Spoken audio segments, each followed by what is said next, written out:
Bonjour à tous et bienvenue dans le MAG sur Sensation.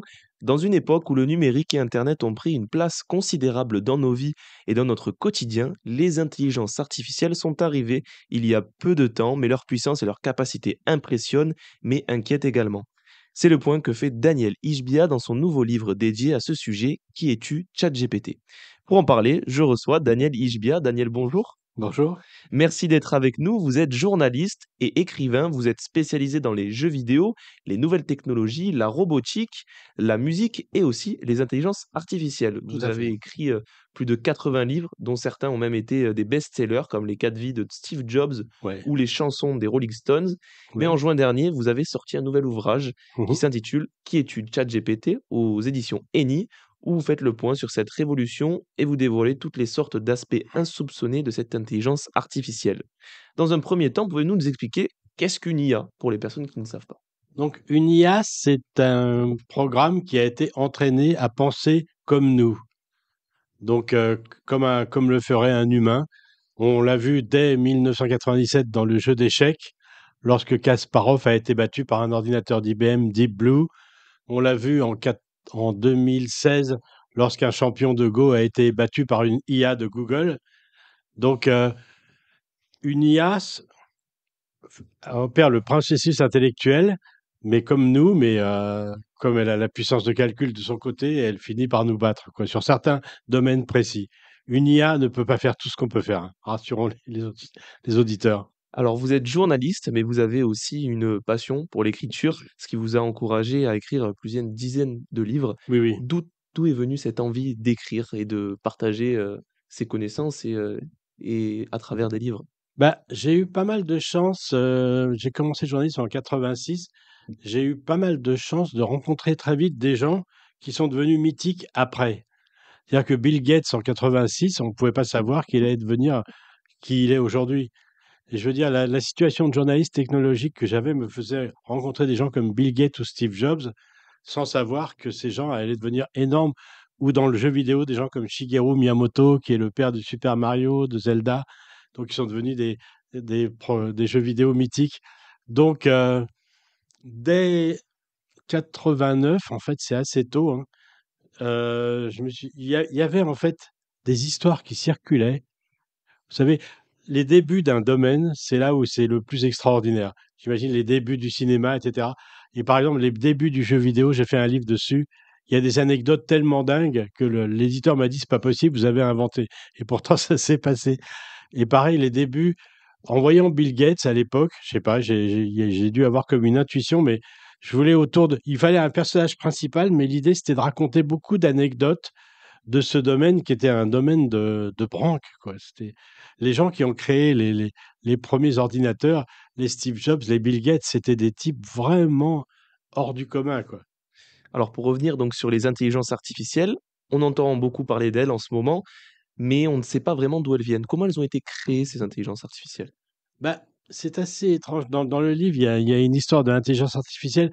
Donc l'idée, ce qui est énoncée dès les années 50, c'est d'émuler le mental humain.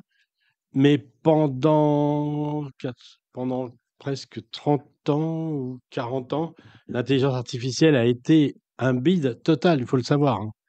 C'est depuis les années 2000 qu'il y a eu des percées incroyables, mais il y a eu des programmes à une époque, c'était Douglas Lennard, enfin, son programme n'arrivait pas à distinguer un chat, je sais pas, d'une motocyclette. Enfin, il faut savoir que l'intelligence artificielle chez les journalistes spécialisés, c'était un sujet de moquerie à une époque, quoi.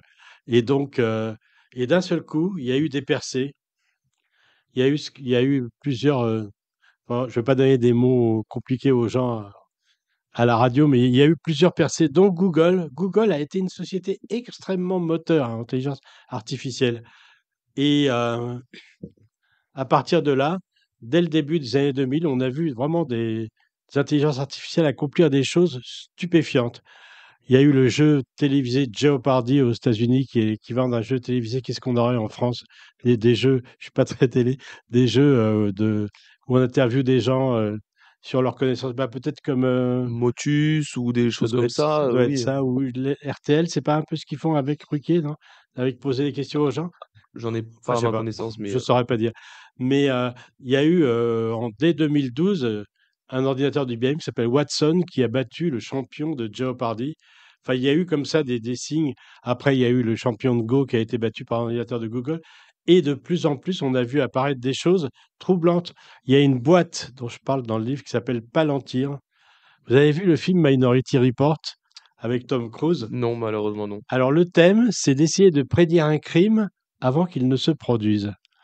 C'est une histoire qui avait été créée par Philippe K. Dick, le dieu de la science-fiction.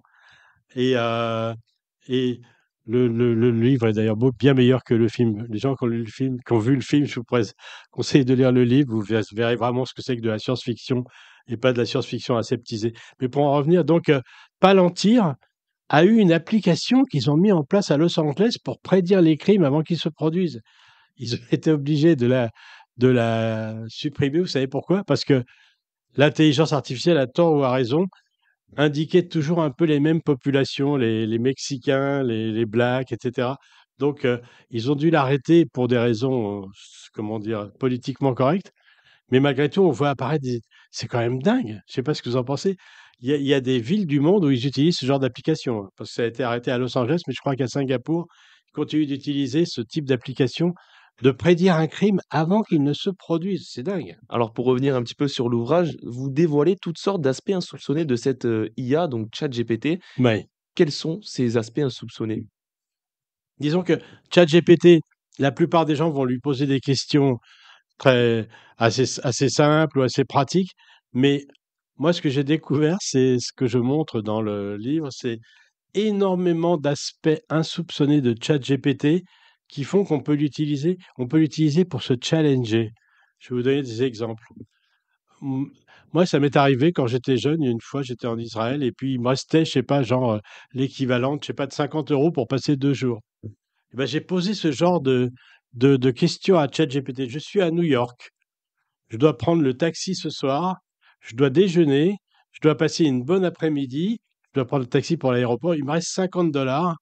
Eh ben, crée-moi une journée fantastique avec 50 $. Il m'a créé une journée avec 36 $, transport compris. C'est hallucinant. Et donc, on peut lui donner comme ça des situations très, très étonnantes. Il y a un autre exemple que j'aime beaucoup, c'est demain, j'ai rendez-vous dans une boîte pour un poste je sais pas, de programmeur ou autre chose. Enfin bon, je ne pourrais pas toujours rester dans mon domaine, mais eh bien, tu vas jouer le rôle d'un recruteur. Tu vas me poser des questions, tu vas me dire si j'ai bien répondu, parce que l'idée, c'est que tu as envie de m'embaucher à la fin, et tu vas me poser des questions progressivement de plus en plus tordues. Et je dois passer le test. Eh ben, on peut passer une demi-heure comme ça. Moi, des fois, dans le train, je m'amuse et j'utilise ChatGPT. Je lui dis, imaginons, j'ai une voiture à vendre et tu vas jouer le rôle du client récalcitrant ou inversement, je vais jouer le rôle du client, etc. Et c'est assez marrant d'utiliser ChatGPT comme un challenger.